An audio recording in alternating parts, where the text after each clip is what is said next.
CBT जो है basically एक कंप्यूटर बेस्ड टेस्ट है, इसलिए इसको सीबीटी कहते हैं। और इसमें जो है जो कंप्यूटर बेस्ड टेस्ट होता है, इसमें जो कैंडिडेट होता है, ये जो नर्सेज होती हैं, ओवरसीज नर्सेज, उनका नॉलेज चेक होता है। और ये जो है ना बेसिकली वहीं पे दे के आना होता है जहाँ से आप नर्सिंग करते हैं, मतलब जहाँ पे आप रह रहे हैं, जिस कंट्री में आप रह रहे हैं। लेट्स से कि आप दुबई में हैं, तो आपको सीबीटी वहीं पे दे के आना होगा। और ओस्की जो है वो यहाँ पे प्रैक्टिकल एग्जाम है, क्योंकि वो ओस्की जो है आपको यूके में आके देना है।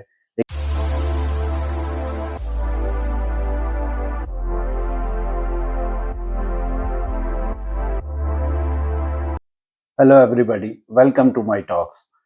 आज की जो वीडियो है उसमें हम सीबीटी के बारे में डिस्कस करेंगे। मतलब काफ़ी डिस्कस कर लिया हमने, ओईटी के बारे में, ओस्की के बारे में भी हो गया, अभी सीबीटी रह गया था। तो सीबीटी के बारे में हम डिस्कस करते हैं।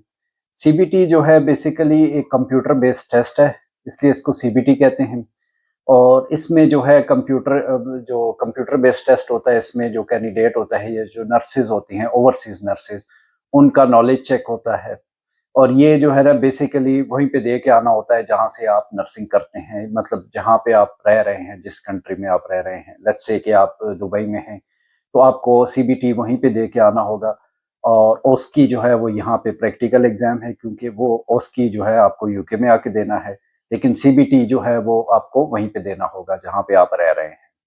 तो ये पहला पार्ट होता है एनएमसी की रजिस्ट्रेशन में टेस्ट का, और दूसरा पार्ट जो है वो ओस्की होता है। अच्छा, इसकी जो है कहते हैं कि प्रिपरेशन कहाँ से करें, और इसमें क्या क्या होता है, सीबीटी में क्या क्या एसेस होता है, इसका स्ट्रक्चर क्या होता है, ये सारी चीज़ें हम इस वीडियो में कोशिश करेंगे कि डिस्कस करें। सबसे पहले जो है वो देखते हैं कि इसका स्ट्रक्चर क्या होता है। सीबीटी जो है वो आपका जो है नॉलेज चेक करते हैं। इंटरनेशनल नर्सेज जो कि चाहते हैं कि यूके में रजिस्टर्ड हों, उनका नॉलेज चेक होता है। और उसको नॉलेज को चेक करने के लिए सीबीटी एग्जाम और ओस्की होता है। सीबीटी जो है वो वहीं पे देना होता है, जैसे आपको बता दिया मैंने पहले। और इसमें सीबीटी में जो है 115 क्वेश्चन होते हैं, और 15 क्वेश्चन जो हैं, और 30 मिनट्स का टाइम होता है। उसमें जो है आपकी सिर्फ डोज कैलकुलेशन होती है। और जो बाकी जो है क्वेश्चन 100 क्वेश्चन हैं, उसमें जो है मतलब मुख्तलिफ क्वेश्चंस होते हैं।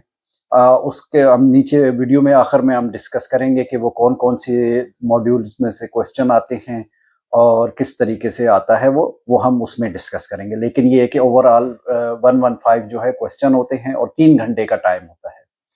और इस 3 घंटे के टाइम में आपका कोई ब्रेक्स नहीं है, लेकिन ये है कि आप ब्रेक्स ले सकते हैं। उसमें से अगर आप ब्रेक लेते हैं तो आपको एग्जामिनर को इन्फॉर्म करना पड़ता है। एग्जामिनर आके आपका टेस्ट जो है वो स्टॉप करेगा, और आपका नंबर मतलब आपका टाइम चलता रहेगा। लेकिन ये है कि आप जा सकते हैं टेस्ट के लिए और ब्रेक के लिए। आप ब्रेक पे जाएंगे तो उससे पहले भी आपकी चेकिंग होगी, और ब्रेक से वापस आएंगे तो फिर भी आपकी एग्जामिनर आपकी चेकिंग करेगा। अच्छा, अभी आते हैं सीबीटी के टेस्ट। जब आपने लेट्स से कि आपने टेस्ट बुक कर लिया है, अभी आप टेस्ट देने के लिए जा रहे हैं। जब आप जाएंगे टेस्ट देने के लिए तो आपको एक लॉकर मिलता है। लॉकर में आपने जो है जितनी भी आपकी पर्सनल बिलोंगिंग होती हैं, मोबाइल, जितनी भी इलेक्ट्रिक्स की चीज़ें, मोबाइल, पेजर, आपकी स्मार्ट वॉच, कुछ भी अलाउ नहीं होता है टेस्ट सेंटर में। वो सारी चीज़ें आपको सरेंडर करनी होती हैं लॉकर में, और वहाँ पे जो है आपको की जो है रखते हैं आप अपने पास। लेकिन ये है कि अगर वो चीज़ें गुम जाती हैं तो टेस्ट सेंटर लायबल नहीं होता है, इसलिए सजेस्ट करते हैं कि आप कुछ भी लेके ना जाएं। इवन के पानी की बोतल तक आपको अलाउ नहीं होती है। आप जो है मतलब अपनी प्रैक्टिस करें पहले से कि आपको 3 घंटे बैठना है। वैसे ज़्यादातर यही होता है कि जो ओईटी दे के आते हैं या आइट्स दे के आते हैं, उनकी प्रैक्टिस होती है इतनी कि 2-3 घंटे बैठने के लिए बगैर कुछ खाए पिए या बगैर किसी पानी के या किसी चीज़ के वो कर सकते हैं। लेकिन ये है कि पानी की एक क्लियर बॉटल जो है वो फिर भी अलाउ करते हैं। लेकिन ये है कि बेहतर है कि आप कुछ भी ना लेके जाएं। फिर उसके बाद जो है टेस्ट सेंटर में आपका जैसे फर्स्ट पार्ट जो है वो होता है कैलकुलेशन वाला, डोज कैलकुलेशन वाला।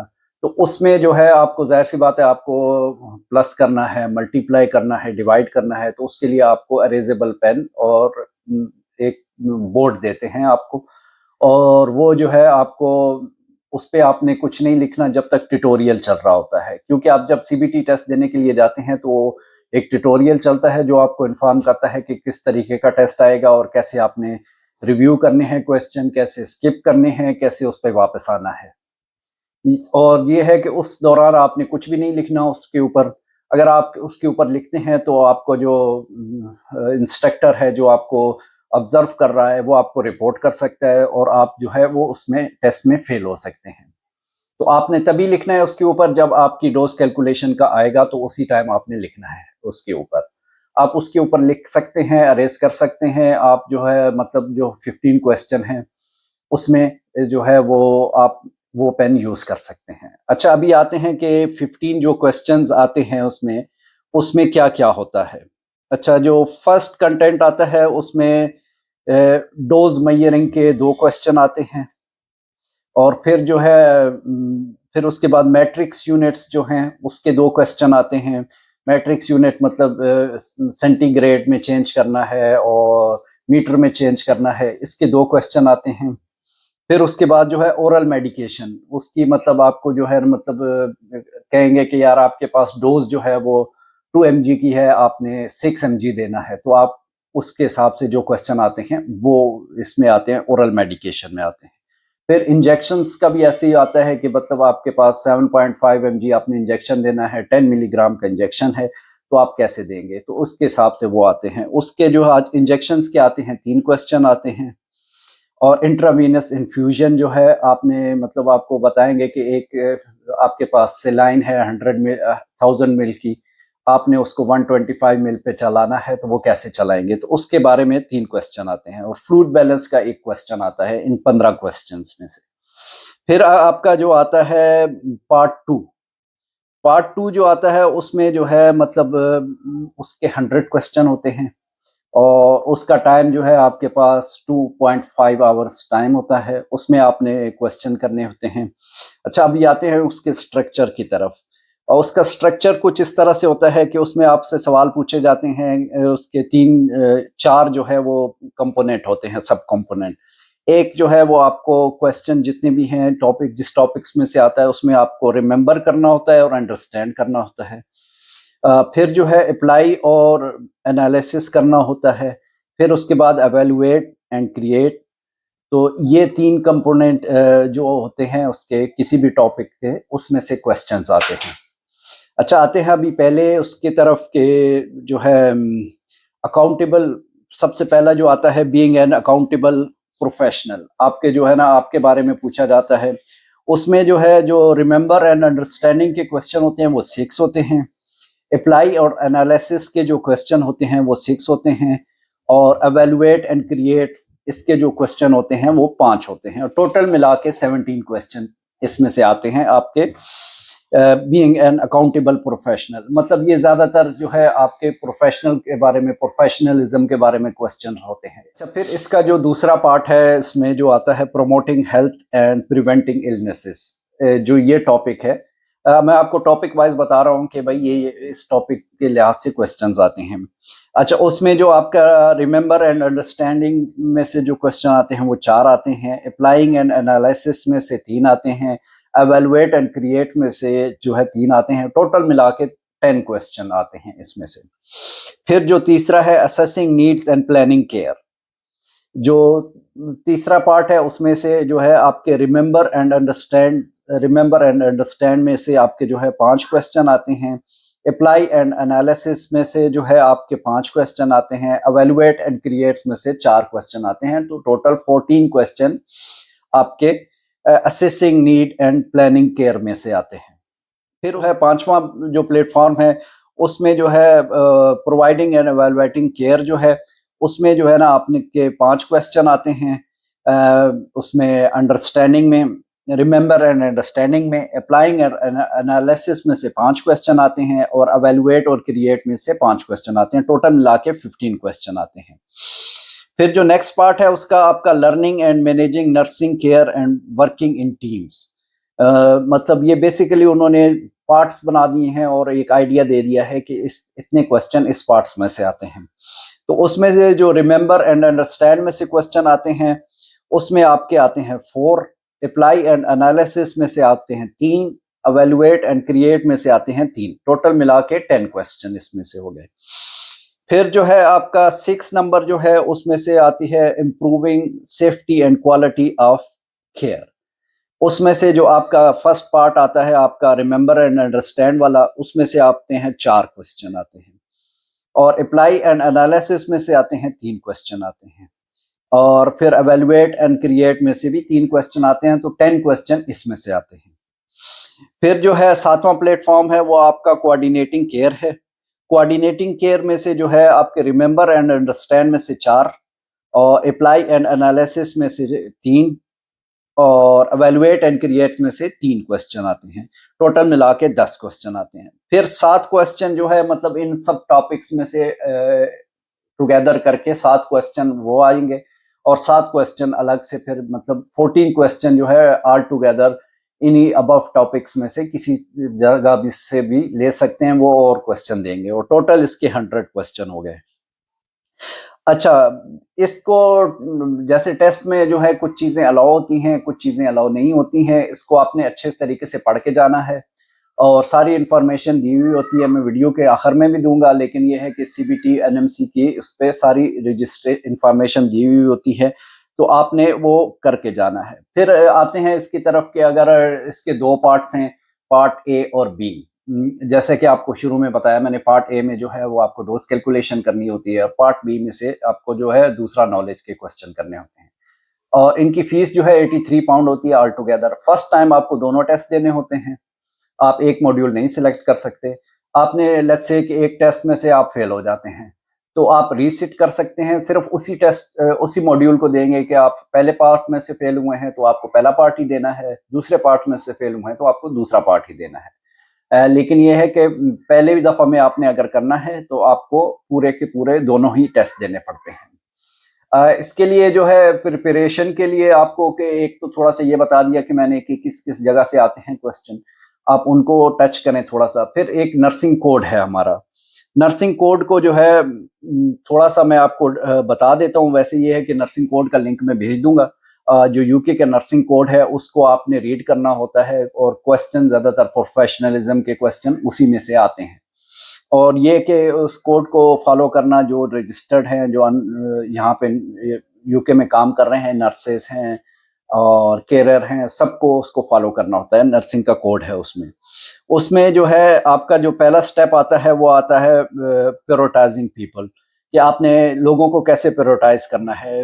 आप जाहिर सी बात है एनएचएस में अगर काम कर रहे हैं, यूके में काम कर रहे हैं, हॉस्पिटल में काफ़ी बिजी एनवायरनमेंट होता है, तो आपको प्रायोरिटाइज करना होता है कि किस तरीके से आप प्रायोरिटाइज करेंगे और किस लोगों को पहले लेंगे, किसको बाद में लेंगे और किसको मतलब आप थोड़ा देर वेट करवा सकते हैं। यूजुअली ये होता है कि यहाँ पे ऑब्जर्वेशन जब करते हैं तो न्यूज़ 2 को फॉलो करते हैं। न्यूज़ 2 जो है नेशनल अर्ली वार्निंग साइन जो है वो है।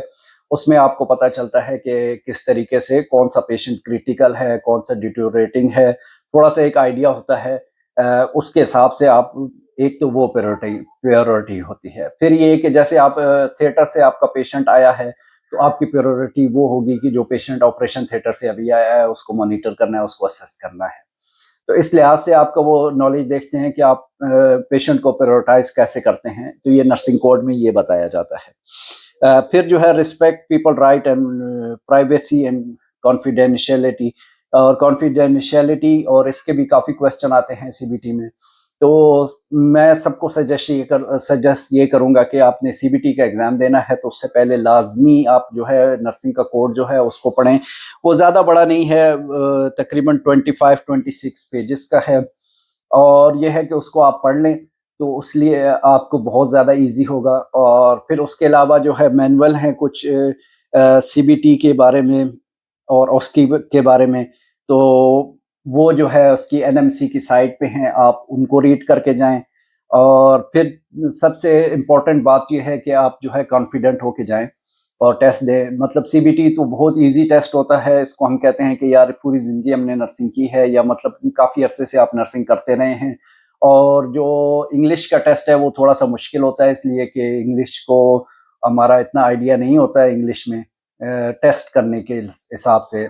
और इसमें जो सीबीटी है इसमें इसलिए ज़्यादा इजी है कि आपके प्रोफेशन के बारे में पूछा गया है और मतलब आप जो है नर्स, इसको 1 या 2 साल का एक्सपीरियंस होता है, या जो अभी-अभी नर्सिंग की है उन्होंने, उनके लिए तो और ज़्यादा ईज़ी है।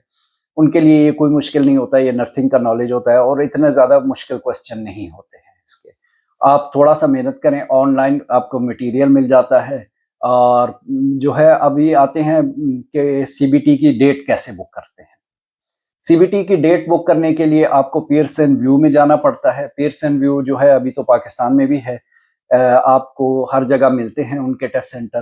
पियर्सन व्यू में जाके आपको, जब आप एनएमसी की रजिस्ट्रेशन करते हैं, एनएमसी ऑनलाइन में आप रजिस्टर होते हैं, आपका इवैल्यूएशन होते हैं डॉक्यूमेंट्स, तो आपका नेक्स्ट स्टेप खुलता है, उसमें जो है आपको सीबीटी बुक करना होता है। तो जब आपका नेक्स्ट स्टेप खुला है तो आपने सीबीटी बुक करना है। पियर्सन व्यू पे आपको लिंक आ जाएगा कि एनएमसी में, कि आप पियर्सन व्यू पे जाके अपनी आईडी बनाएं। आप पियर्सन व्यू में अपनी आईडी बनाएंगे और उसके बाद आपने डॉक्यूमेंट्स जो है, पासपोर्ट हो गया जो है, वो अपलोड करेंगे और फिर जाके उसमें अपनी आईडी बनाएंगे, फीस पे करेंगे। और उसको आपको ये है कि जब आप पिक कर रहे हो कि कौन सा सीबीटी देना है, क्योंकि यूके में जो है आपके चिल्ड्रन नर्सिंग है, मिडवाइफरी है, कम्युनिटी है, तो आप अगर उसमें एडल्ट नर्सिंग में जा रहे हैं तो आपको राइटली सिलेक्ट करना है कि एडल्ट नर्सिंग का। एडल्ट नर्सिंग का पार्ट ए, पार्ट बी, ये दोनों लाजमी सिलेक्ट करने हैं। ये आपने सिलेक्ट कर लिया, फिर उसके बाद जो है आप अपनी मर्जी की डेट बुक कर सकते हैं, अपनी मर्जी की डेट पिक करें और फिर इस तरीके से आपका जो है वो डेट मिल जाती है आपको। फिर उसका रिजल्ट जो है वो तकरीबन 48 आवर लगते हैं। आपने जिस दिन आपने दिया है एग्जाम, उसके 48 आवर्स बाद आपको जो है वो रिजल्ट आ जाता है। और रिजल्ट ऐसे आता है कि जो है पार्ट ए और पार्ट बी पास, और अगर किसी एक पार्ट में रहते हैं तो वो पार्ट जो है वो फेल आता है। तो एनएमसी में अपडेट हो जाता है 48 आवर्स के बाद। आपकी जो एनएमसी की आईडी है, अगर आप खोल के देखेंगे उसमें, अगर आपका एक टेस्ट फेल हुआ है तो वो उसमें सिर्फ फेल लिखा आता है, उसमें ये नहीं लिखा आता है कि कौन सा टेस्ट पास हुआ है, कौन सा टेस्ट फेल हुआ है। आपको जो लिखा आता है वो पियर्सन व्यू में ही मिलता है। तो ये जो है आपको पियर्सन व्यू में जाके आप दोबारा से बुक कर सकते हैं। रीबुकिंग का आपको मैंने बता दिया। और इसकी तीन अटेम्प्ट होती हैं। आपने 3 दफ़ा में अगर जो है पास नहीं कर सके, पहली अटेम्प्ट अगर आपने की, आप फेल हो गए, आपको रीसिट कर सकते हैं, दूसरी बार भी रीसिट कर सकते हैं, तीसरी बार भी रीसिट कर सकते हैं। लेकिन अगर तीनों दफ़ा आप फेल हो गए तो आपको फिर, और जो ये रीसेट की डेट्स हैं, ये आपको 10 डेज़ के अंदर-अंदर, मतलब 10 डेज़ के बाद आप रीसेट कर सकते हैं इसमें। और अगर तीसरी दफ़ा भी आप फेल हो जाते हैं तो फिर आपको 6 महीने तक आपको इंतज़ार करना पड़ता है। आपको दूसरी आईडी बनानी पड़ती है, एनएमसी का वही दोबारा जो प्रोसेस होता है वो दोबारा से करना पड़ता है। फिर आपको टेस्ट देना पड़ता है। तो इसलिए जो है आप थोड़ा-सा इस पे मेहनत करके आप इसको पास करें। और फिर ये कि कुछ लोग जो है एनएमसी की रजिस्ट्रेशन और सीबीटी एग्ज़ाम दे देते हैं, लेकिन उनका इंग्लिश टेस्ट क्लियर नहीं होता है। और उनके लिए ये है कि आप नहीं दें इसको, सीबीटी को, जब तक आपका इंग्लिश का रिक्वायरमेंट पूरी नहीं होती है। क्योंकि इसमें थोड़ा-सा टाइम होता है। आपको अगर 1 साल या 2 साल का टाइम मिलता है, आपने यूके आके आपने उसकी भी क्लियर करनी है। फिर यहाँ आते हैं तो यहाँ भी आपको कुछ टाइम चाहिए होता है उसकी प्रिपेयर करने के लिए। तो सबसे बेस्ट यही है कि जैसे ही आपका ओईटी आइल्ट्स क्लियर होता है, उसके बाद आप एनएमसी की रजिस्ट्रेशन शुरू करें और उसके बाद आप सीबीटी की डेट बुक करें। और जब आप सीबीटी पास हो जाते हैं तो वही आपका एक्सेप्टेंस लेटर होता है, उसके ऊपर आपको वीज़ा मिल सकता है। फिर आप जॉब हंट करें और उसकी जो ईमेल आई होती है कि आपने सीबीटी पास किया है, वो लेटर चाहिए होता है आपके स्पॉन्सरशिप इश्यू करने के लिए। तो ये कुछ सीबीटी के बारे में डिस्कस किया है। और अगर किसी को और कुछ इन्फॉर्मेशन चाहिए हो तो वो कमेंट्स में लिख सकता है। चैनल को लाइक और सब्सक्राइब कर दें और इंशाल्लाह मिलते हैं किसी और वीडियो के साथ। अपना ख्याल रखिएगा। अल्लाह हाफ़िज़।